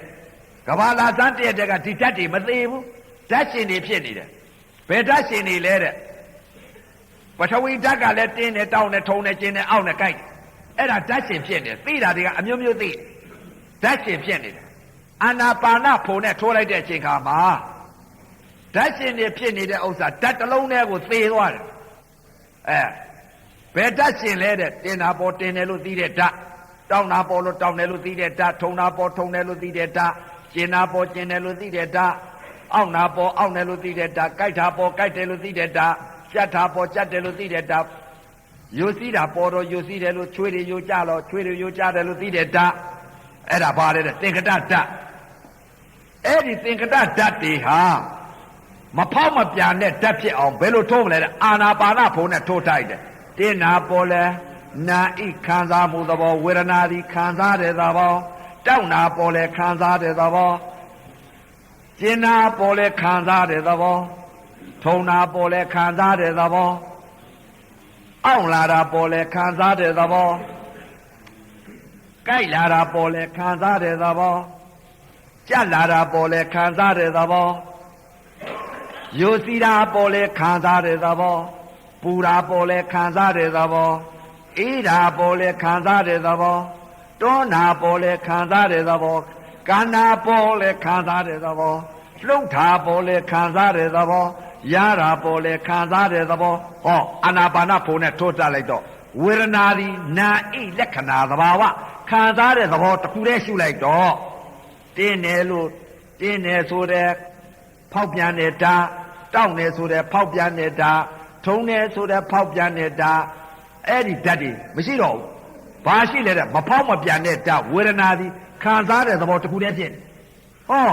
ချုပ်ကုန်ပြီပထဝီဓာတ်လည်းချုပ်သွားပြီအာဘောဓာတ်လည်းချုပ်သွားပြီတေဇောဓာတ်လည်းချုပ်သွားပြီဝါယောဓာတ်လည်းချုပ်သွားပြီဘာကြောင့်ချုပ်တယ်လဲတဲ့အာနာပါနဖို့နဲ့ထိုးသားလိုက်တာဓာတ်ကြီးလေးပါမဖောက်မပြန်တော့ဘူးဖောက်ပြန်တဲ့စေတသိက်တွေမရှိတော့ဘူးတင်းနဲ့တောင်းနဲ့ထုံနဲ့ကျင်းနဲ့အောက်နဲ့ပူတဲ့အိတ်နဲ့လှုပ်တဲ့ရွတယ်ကြိုက်တယ်ဒါတွေမရှိတော့ဘူးဘာရှိတယ်လဲတဲ့ဝေဒနာဒီခံစားတဲ့သဘောနာအိတ်လက္ခဏာခံစားတဲ့သဘောတစ်ခုတည်းရှိတော့အဲ့ဒီခံစားတဲ့သဘောတစ်ခုတည်းရှိတော့မဖောက်မပြန်တဲ့အသင်္ကတဓာတ်ပဲဗျအဲ့ဒါဖောက်ပြန်တဲ့ဓာတ်ကဘာလဲတဲ့တင်းနဲ့တောင်းနဲ့ထုံနဲ့ကျင်းနဲ့အောက်နဲ့ဆိုတဲ့ဓာတ် မဖောက်မပြန်တဲ့ဓာတ်ကဘာလဲတဲ့ခံစားတဲ့သဘောပြစ္ဆုတ်ပံခံစားတဲ့သဘောတခုတည်းမဖောက်မပြန်တော့ဘူးအဲ့ဒါအသင်္ကတဓာတ်ပဲအသင်္ကတဓာတ်ကဲသင်္ကတဓာတ်ကဲတဲ့သင်္ကတဓာတ်ကဖောက်ပြန်နေတဲ့ဓာတ်ကြီးလေးပါကစေတသိက်တွေအသင်္ကတဓာတ်ကတခုတည်းတည်းဖြစ်နေတယ်မဖောက်မပြန်ဘူးအဲ့ဒါအာနာပါနဖုံနဲ့ထိုးထားလိုက်တာပဲတရားဓမ္မများကြိုးစားပြီးတော့ရှုမယ်ဆိုလို့ရှိရဲ့ဝေဒနာတစ်ခုပေါ်လာရင်နာဤလက္ခဏာခံစားမှုသဘောတစ်ခုတည်းသာရှုခံစားတာသိလို့ရှိရင်ငါတော့အပယ်လေးပါးနဲ့အိုးသာကွဲပြီလို့သာတစ်ထစ်ချမှနာရာကြီးသိလို့ရှိရင်လေးပဲထောက်ရတော့မယ်လို့သာတစ်ထစ်ချမှလေးပဲထောက်ခြင်းရဲ့နာရာကြီးကြိုက်တာကြီးသိလေးပဲမထောက်ခြင်းလို့ငါနတ်ဤစည်းစိမ်ကိုအသင်းနေတောက်ပပြီးတော့ငါနတ်ဤစည်းစိမ်ဒုက္ခဝေဒနာငါခံစားတော့မယ်ဆိုလို့ရှိရဲ့ဝေဒနာကိုနာဤလက္ခဏာခံစားတဲ့သဘောတစ်ခုတည်းသာရှုတော့အဲ့ဒါမဖောက်မပြန်တဲ့ဓာတ်ဖောက်ပြန်တဲ့ဓာတ်ကနာတယ်ကြိုက်တယ်ဆိုတဲ့ဓာတ်ပူတယ်အေးတယ်လှုပ်တယ်ရွတယ်ဆိုတဲ့ဓာတ်မဖောက်မပြန်တဲ့ဓာတ်ကပူတာပေါ်လဲခံစားတယ်တောက်တာပေါ်လဲခံစားတယ်အဲ့ဒါမဖောက်မပြန်တဲ့ဓာတ်နာဤလက္ခဏာ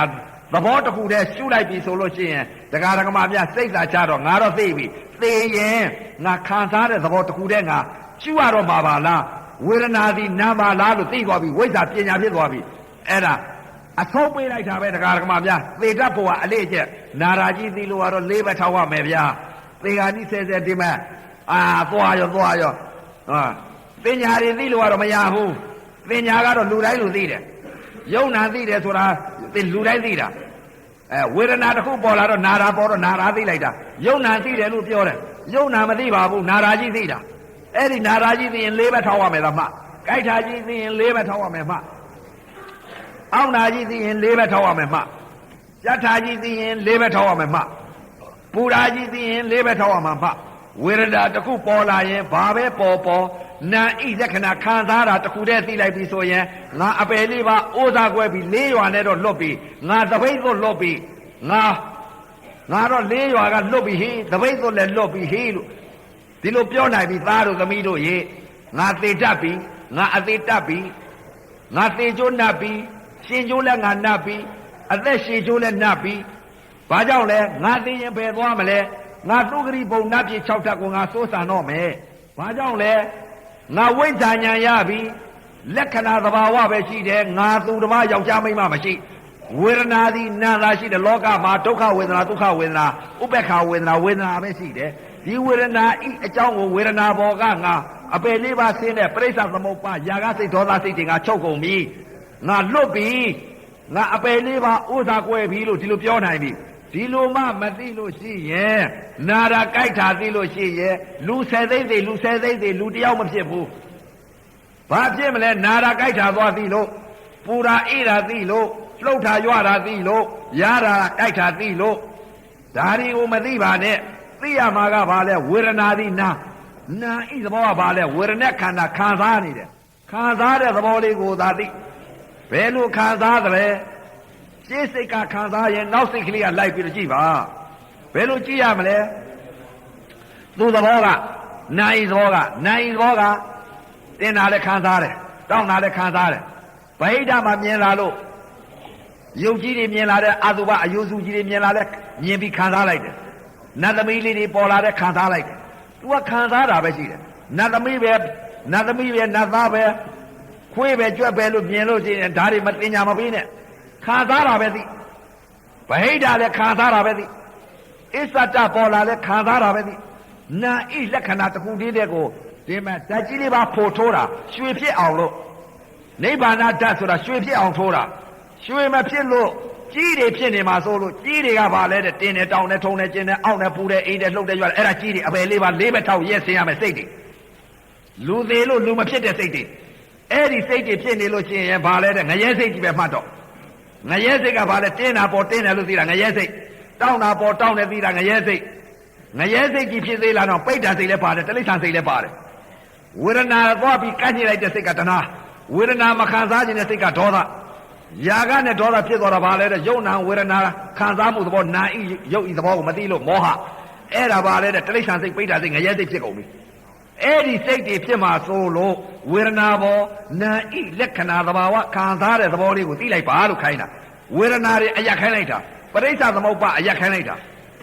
ပရိစ္ဆသမုပ္ပါလွတ်သွားအောင်လို့အနုမို့လို့ရှိရင်လူသေးလို့လူမဖြစ်ဘူးဗျာ ကြိုးစားအားထုတ်ရင်ထုတ်ကြမထုတ်လို့ရှိရင်လေးပဲထောက်ပြီးငါတော့ရက်ရမယ်လို့သာတစ်ထစ်ကြမှတ်တော့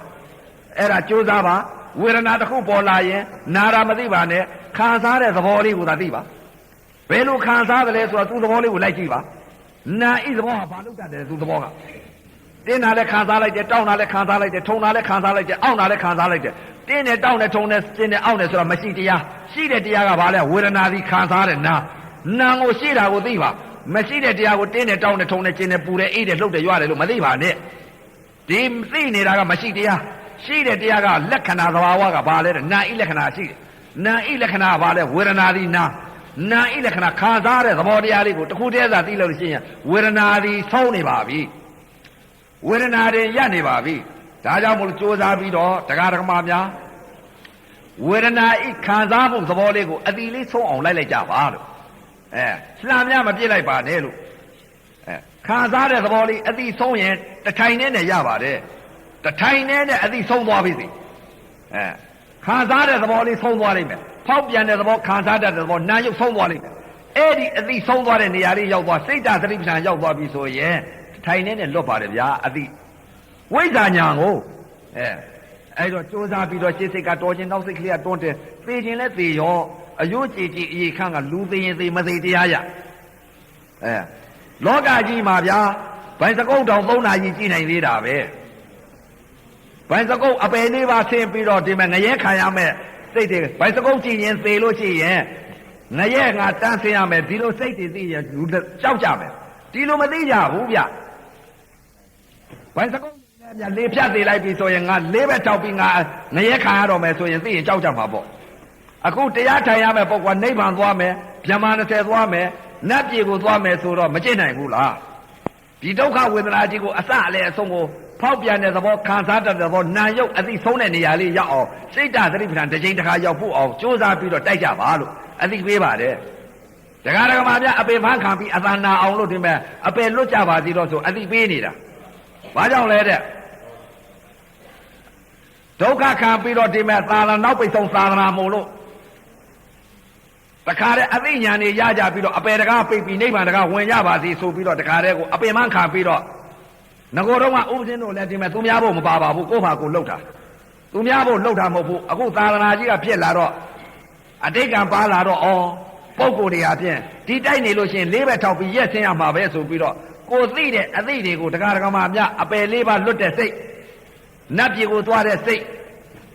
ယမ20ကိုသွားတဲ့စိတ်နိဗ္ဗာန်ကိုသွားတဲ့စိတ်လူပြည်ကိုပြန်တဲ့စိတ်အပယ်လေးပါဆင်းတဲ့စိတ်အဲ့ဒီစိတ်တွေကိုပြောပြတယ်ဒီစိတ်တွေမဖြစ်စီကြနဲ့အပယ်လေးပါသွားစီတတ်တဲ့စိတ်တွေပူတယ်ကြိုက်တယ်ထုံတယ်ကျင်းတယ်အောင့်တယ်လို့မဖြစ်ကြနဲ့ဝေဒနာတစ်ခုပေါ်လာရင်နာဤလက္ခဏာခံစားတဲ့သဘောတရားလေးဒါပဲသိကြပါခိုင်းတာဘာလဲတဲ့အမှန်တရားကိုအသိခိုင်းလိုက်တာမရှိတဲ့တရားတွေကိုမသိကြနဲ့လို့မရှိတဲ့တရားကဘာတရားလဲတဲ့တင်းတယ်တောင်းတယ်ထုံတယ်ကျင်းတယ်အောင့်တယ်ပူတယ်အေးတယ်လှုပ်တယ်ရွာတယ်ရတယ်ဆိုတာမရှိတရားရှိတဲ့တရားကဘာလဲဖောက်ပြန်တဲ့သဘောခံစားတတ်တဲ့သဘောနာယုတ်အဲ့ဒီနာယုတ်ကရှိတယ်ဝေဒနာဒီခံစားတဲ့သဘောတရားလက္ခဏာသဘာဝပဲရှိဒါကြောင့်မလို့တရားဓမ္မများရှေ့စိတ်ကတော်ခြင်းနောက်စိတ်ကတွန်းတင်သိခြင်းလဲသိရောအယုတ်ကြည်ကြည်အေခန့်ခါငါတို့တဏီလုံးတောင်လောကီမှာအလုတ်လုံနေသေးတာပဲအခုအပယ်လေးပါလွတ်အောင်တထိုင်နဲ့လွတ်မြောက်အောင်သရဝရိယသတိသမာဓိပညာဘုံ၅ပါးလက်ကင်ထားပြီးတော့အယုတ်ကြည်ကြည်အေခန့်ခါအပယ်ဒီလူပြေကြီးကနေပြီးနတ်ဤစည်းစိမ်ကိုအသက်ကြီးရှည်ရှည်ကြီးနဲ့နတ်ဤစည်းစိမ်ကြီးကိုဒုက္ခဝေဒနာများမခံစားခြင်းဘူးလားဒီလူပြေကြီးခံစားတာအသက်ကလေးဘယ်လောက်ကြာလို့လဲ90ဆိုတဲ့ဥစ္စာဒီမှာအမတန်သီလရှိတဲ့ပုဂ္ဂိုလ်မှ50နဲ့လည်းသိ30နဲ့လည်းသိ40နဲ့လည်းသိ60နဲ့လည်းသိ90နဲ့သိ90ကျော်သိ90ဆိုတာအမတန်သီလကောင်းတဲ့ပုဂ္ဂိုလ်မှအခုကတည်းကဒီမဲ့အလေးအကျင့်ဝစီပေါ်နိုင်အောင်လုပ်ကြပါလို့ဒီမှာဒုက္ခဝေဒနာကိုဒီလောက်မခံစားကြပါနဲ့နတ်ဤစည်းစိမ်ကြမှာနတ်တဲ့ကြီးကလည်းခြေပါပြီနဲ့အရိယာဘုံကြီးကိုစိုးစံပြီးတော့သုလသောတာပန်ဖြစ်အောင်မဟာသောတာပန်ကြီးတွေဖြစ်အောင်နာဤလက္ခဏာခံစားမှုသဘောတစ်ခုတည်းတည်ကြည်သွားလို့မဖောက်မပြန်တော့ဘူးစိတ်တသင်္ခါရမရှိတော့ဘူးရုပ်ဤသဘောနာဤသဘောခံစားတဲ့သဘောကိုသိသွားလို့ ဖောက်ပြန်တဲ့စေတသိက်တွေမရှိတော့ဘူးဆိုလို့ရှိရင်ငါတော့မဟာသောတာပန်ကြီးတည်ပြီမဟာသောတာပန်ကြီးတည်တဲ့သုတ်တိတာငါတော့တက်ရတော့မယ်အရိယဘုံကြီးဆိုတာပေါ့ကြိုးစားပြီးတော့စိတ်စိတ်ကတော်ခြင်းရင်နောက်စိတ်ကတွန်းတယ်ပါအယုတ်ကြည်ကြည်အေခန့်ကပြက်ချင်လဲပြက်ရော့ဆိုတဲ့ဒီစိတ်ကိုထားကြပါလို့အသက်တွေလည်းကြီးပြီဘာကြောင့်လဲတဲ့သေတော့သေရမှာပဲဒီကနေ့သေမလားနှစ်ဖန်သေမလားတစ်ပတ်သေမလားမတော့မသိဘူးဒီယုံနဲ့ဒီနာဖြစ်လာရင်သေခြင်းတရားကတော့ကဲမှာမဟုတ်ဘူးသေရမယ်ဆဲဆဲသေပင်သေရညာတော့လဲအတိလေးနဲ့သေရရင်မြတ်အတိလေးနဲ့မှမသေးရလို့မောဟနဲ့သေရပြီဆိုကိုချုံနေကြတော့မယ်သာသနာကြီးနဲ့မိပါလေအသားနဲ့အခုသာသနာမှာနောက်ပိတ်ဆုံးသာသနာပဲဒီသာသနာကြီးမှာဝင်တဲ့အချိန်ခါမှာမိတဲ့အချိန်ခါမှာကျင့်ညာအားထုတ်တဲ့ပုဂ္ဂိုလ်တွေမဟာသောတာပန်ကြီးတွေလည်းဖြစ်နိုင်တယ်သရဂံဆိုတာလည်းဖြစ်နိုင်တယ်အနာဂံကြီးဆိုတာဖြစ်နိုင်တယ်အရဟတမေအရဟတဖို့လည်းရနိုင်ပါတယ်ဘာကြောင့်လဲတဲ့သာသနာမီလို့ကျင့်တဲ့ပုဂ္ဂိုလ်တွေကအလောင်းနေပါပဲလို့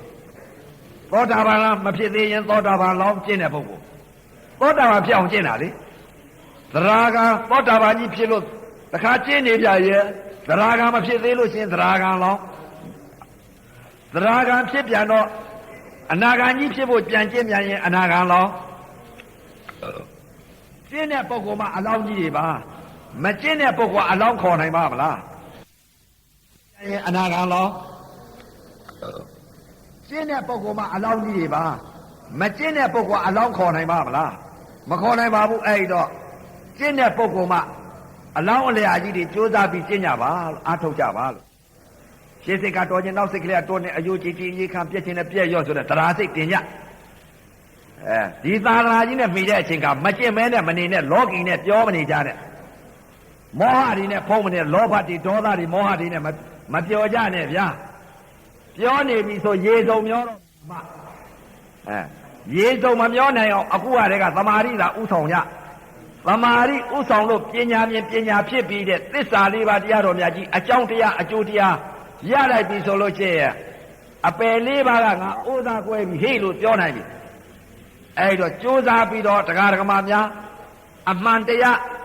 ကိုသိအောင်ဟာကိုတရားဓမ္မများအပင်မခံပြီးတော့ဆွဲတင်ပေးနေပါတယ်ရုပ်ဝေဒနာတစ်ခုပေါ်လာရင်နာဣလက္ခဏာကိုသာရှုပါလို့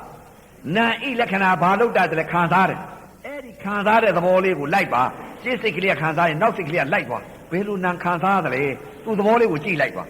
သူ့သဘောလေးကိုကြည့်လိုက်သွားပြီဆိုရင်သူ့သဘောကိုတွေးလိုက်မယ်သူ့သဘောလိုက်သွားရင်သူ့သဘောတွေးလိုက်မယ်သူ့သဘောဆုံးသွားတာလည်းတွေးလိုက်သူ့သဘောကဘာလို့လဲခံစားတယ်ခံစားပြက်ခံစားပြက်ခံစားပြက်ခံစားပြက်ဒါတွေးလိုက်ဟောခံစားတာလေးဆုံးသွားလိမ့်မယ်အဲ့ဒီကြတော့ဟောခံစားတဲ့သဘောကဒါကိုခံစားပြီးပြက်သွားတဲ့သဘောကဒါကိုဖြစ်တာပြက်တာယုံနာကဒါမဖြစ်မပြက်တာဒါကိုဆိုတာဟောသိရောနိဗ္ဗာန်ဆိုတာဒီမဲ့အပြင်မရရဘူးခန္ဓာကိုရှာမှတွေးမယ်အဲ့တော့ကြိုးစားပြီးတော့စိတ်စိတ်နဲ့နောက်စိတ်တောညပါလို့တော်ကျင်တဲ့စိတ်တွေဖြစ်လာလိမ့်မယ်နာတယ်ဆိုတဲ့သတ်မှတ်တဲ့စိတ်တွေဖြစ်လာရင်အဲ့ဒါအပယ်လေးပါသွားမယ်စိတ်ကြိုက်တယ်ဆိုတဲ့စိတ်တွေဖြစ်လာရင်ဒေါသစိတ်အောင့်တယ်လို့ဖြစ်လာတဲ့စိတ်ဟာဒေါသစိတ်အဲ့ဒါငရဲသွားမယ်သွားပြီးတော့ဝေဒနာကိုနာတယ်လို့ကန့်ညှိလိုက်တဲ့စိတ်ကလောဘစိတ်ကန့်ညှိလိုက်တဲ့သွားပြီးကန့်ညှိလိုက်လို့ရှင်းလောဘစိတ်အဲ့ဒါကပိဋကဖြစ်မယ်မခံစားခြင်းတဲ့စိတ်ကဒေါသစိတ်ကငရဲခံအောင်ယာကနဲ့ဒေါသကိုဘာကြောင့်ဖြစ်ရလဲဆိုတော့ယုံနာကိုမသိလို့ခံစားတဲ့သဘောဝေဒနာခန္ဓာခံစားမှုနာကိုမသိလို့မောဟပုံလွှမ်းခြင်းကြောင့်ယာကနဲ့ဒေါသဖြစ်တယ်ဟောတိရစ္ဆာန်စိတ်ပြဖြစ်သွားအဲ့ဒါကြောင့်မလို့အခုကတည်းကအလေးအကျင့်ဒီဝေဒနာဘောကသိရင်ဒီဓာတ်ကြီးလေးပါကတော့ဖောက်ပြန်ပြီးသိရမှာပဲသိရင်ဒီဝေဒနာကသတ်တော့ဒီဝေဒနာကနေပြီးအကြောင်းပေါ်လာလိမ့်အကြောင်းပေါ်လာတော့ဒီဝေဒနာဘောကအကြောင်းတရားအကျိုးတရားဖြစ်လာလိမ့်မယ်အကြောင်းသမုဒိယအကျိုးယုံနာဒုက္ခဖြစ်လိမ့်မယ်အကြောင်းတရားအကျိုးတရားပါလဲတဲ့နာအကြောင်းယုတ်အကျိုးနာကပါလဲတဲ့အကြောင်းတရားယုတ်ကအကျိုးတရားအကြောင်းနဲ့အကျိုးဖြစ်သွားလိမ့်မယ်ဘယ်အကြောင်းနဲ့ဘယ်အကျိုးလဲတဲ့ဝေဒနာပေါ်မှာနာတယ်လို့သိလိုက်လို့ရှိရင်အကြောင်းဖြစ်သွားပြီအကျိုးတရားကဘာဖြစ်မလဲတဲ့ဝေဒနာပေါ်နာတယ်လို့သင်ညာပေးလိုက်လို့နာတာကြီးကိုသမုဒိယဖြစ်သွားပြီတဲ့ကန့်ကြည့်လိုက်ပြီဆိုတော့အပယ်လေးပါဆင်းပြီးအကျိုးတရားပိတ်တာတော့ဖြစ်တော့မယ်လားမဝေဒနာပေါ်ကိုနာတယ်လို့ဒေါသဖြစ်လိုက်ပြီးတဲ့အကြောင်းတရားအပယ်လေးပါဆင်းပြီးတော့အကျိုးတရားငရဲခံရတော့မယ်လားမှတော့အကျိုးတရားဒုက္ခကတွေ့ပြီအကြောင်းကြောင့်အကျိုးဖြစ်တဲ့ယုံနာဒီသဘောတွေကိုသိရင်သိစောင့်ကြည့်တဲ့သိလို့ကတော့လေးပဲထောက်ရမယ်လားမှတော့ဘာလဲအကြောင်းတရားအကျိုးတရားမှမသိပဲနဲ့ဝေဒနာကို အဲ့တော့ဒီလိုဝေဒနာကိုသိပါဒါကြောင့်မလို့အကြောင်းတရားအကျိုးတရားမြင်အောင်ကြည့်ရင်ကြည့်မကြည့်တဲ့ပုဂ္ဂိုလ်မှန်သမျှကတော့လေးပဲထောက်ရမှာကြီးပဲမှတ်တော့အဲ့တော့တရားဓမ္မများအခုကြိုးစားပြီးတော့စိတ်စိတ်နဲ့နောက်စိတ်သာတွန်းကြပြီးတော့နားတယ်ကြိုက်တယ်လို့သင်ညာမပေးနဲ့အခုအာနာပါနဖို့ဓာတ်ကြီးလေးပါးကိုဓာတ်တွေသိအောင်လို့ဖို့ထိုးတာဘယ်ဓာတ်တွေသိအောင်လဲတဲ့တင်းနဲ့တောင်းနဲ့ထုံနဲ့ကျင်းနဲ့အောင့်နဲ့ပူတယ်အေးတယ်လှုပ်တယ်ရွတယ်ဆိုတဲ့ဖောက်ပြန်နေတဲ့ဓာတ်တွေသင်္ကတဓာတ်တွေအဲ့ဒီသင်္ကတဓာတ်တွေဟာကိုအသင်္ကတဓာတ်ဖြစ်အောင်ဘယ်လိုရှုမှလဲတဲ့ဝေဒနာသည်နာဤလက္ခဏာခံစားတဲ့သဘောတရားတစ်လုံးနဲ့သာသိလိုက်လို့ရှိရင်ဓာတ်ကြီးလေးပါဖောက်ပြန်သင်္ကတဓာတ်တွေဟာသင်္ကတဓာတ်ဖြစ်သွားပါပြီဗျာခံစားတဲ့သဘောတရားအဲ့တော့ရှေ့စိတ်နဲ့နောက်စိတ်သာတွန်းပြီးတော့တရားဓမ္မများကြိုးစားပြီးတော့သာတိုက်ကြဗျာသာသနာကြီးနဲ့မိတဲ့အချိန်ခါမှာနားတယ်ကြိုက်တယ်ထုံတယ်ကျင်းတယ်အောင့်တယ်လို့ဥပ္ပဒါမဖြစ်စေနဲ့ဝေဒနာသင်ညာမပေးနဲ့ဝေဒနာကိုခံစားတဲ့သဘောနာကိုသာတစ်လုံးနဲ့သိနာတစ်လုံးနဲ့သိမှဥပါဒံတရားတွေလွတ်မယ်ဗျာနာတာသိလိုက်ရင်ဥပါဒံဖြစ်ကုန်ပြီဗျာဝေဒနာသင်ညာဖြစ်သွားပြီဗျာဝေဒနာသင်ညာဖြစ်လို့ရှိရင်သင်္ခါရကပြုပြင်ပြီးတော့အပယ်လေးပါးကိုခွေးတို့ဝက်တို့နွားတို့ကြက်တို့ငှက်တို့ဘဲတို့ငါတို့အဲ့ဒါတွေဖြစ်ကြတော့ဗျာရှေ့စိတ်နဲ့နောက်စိတ်သာတွန်းတင်လိုက်ကြအခုတိုက်နေတာတရားဓမ္မများနတ်ပြည်နဲ့လူပြည်နဲ့မလဲနိုင်ဘူးလားလဲနိုင်ရမှာပေါ့ရှေ့စိတ်နဲ့နောက်စိတ်တွန်းနတ်ပြည်နဲ့လူပြည်လဲနိုင်ရမှာပေါ့ဗျာတနေ့လုံးတော့ဘိုက်စကုတ်ငရဲခံရမယ်ဥစ္စာတော့တနေ့လုံးတော့ကြည့်နိုင်တယ်ငရဲခံရမယ်စိတ်တွေအဲ့ဒီငရဲခံရမယ်စိတ်တွေကတနေ့လုံးဟာကြည့်လိုက်တာ3နာရီ4နာရီကြည့်တာပဲအဲ့ဒါငရဲသွားမယ်စိတ်တွေဘိုက်စကုတ်ယုံနဲ့လေဖြတ်သေးလိုက်ရင်သွားရောနေပဲထောက်ပြီးတော့အပဲငရဲသွားရောမသိလို့မကြောက်ကြတာသိရင်အနာကြောက်ကြကောင်းတယ်စိတ်တွေသိပြီးကြောက်စရာအနာကောင်းတယ်မသိတော့ဘယ်လို့မှမကြောက်ဘူးမိမေမောင်မောင်နဲ့ပျော်ပါပြီးတော့တခါတည်းဘိုက်စကုတ်တွေနဲ့ပျော်တယ်သမီးတွေသားတွေပျော်တယ်စိတ်ကြီးတွေနဲ့ပျော်တယ်ကာကြီးတွေနဲ့ပျော်တယ်ပျော်နိုင်သေးတယ်အခုတော့အခုတော့ပျော်နိုင်သေးတယ်သေခါနီးဆဲဆဲကြတော့ဒီဟာတွေမှာစွဲမိစွဲရဥပါဒါယုံနာလည်းမသိဘူးပညာပရမတ်လည်းမကွဲဘူးမကွဲတော့လေးပဲထောက်ပြီးငါတော့ရက်ဆင်းရမယ်တော့ခွေးတို့ဝက်တို့နွားတို့ဘဲတို့ဖြစ်တော့မယ်လို့ဒကမာကြီးတွေဒကာကြီးတွေစားထားလိုက်တာကနဲတာမဟုတ်ဘူးအမဲသားတွေလည်းစားဝက်သားတွေလည်းစားဘဲသားတွေလည်းစားကြက်သားတွေလည်းစားအခုစားလို့ကောင်းသေးတယ်ယုံနာမြင်ရင်မြင်ယုံနာသိရင်သိမသိတဲ့ပုဂ္ဂိုလ်မှန်သမျှကြတော့ဘဲတွေကြက်တွေကတလဲပြန်စားနေဦးမယ်ခင်ဗျားတို့အဲ့ဒီတော့ကြိုးစားပြီးရှေ့စိတ်နဲ့နောက်စိတ်တွန်းတင်ဝေဒနာတစ်ခုပေါ်လာရင်နာခံစားမှုသဘောတစ်ခုတည်းသာရှုကြပြီးတော့တရားဓမ္မများ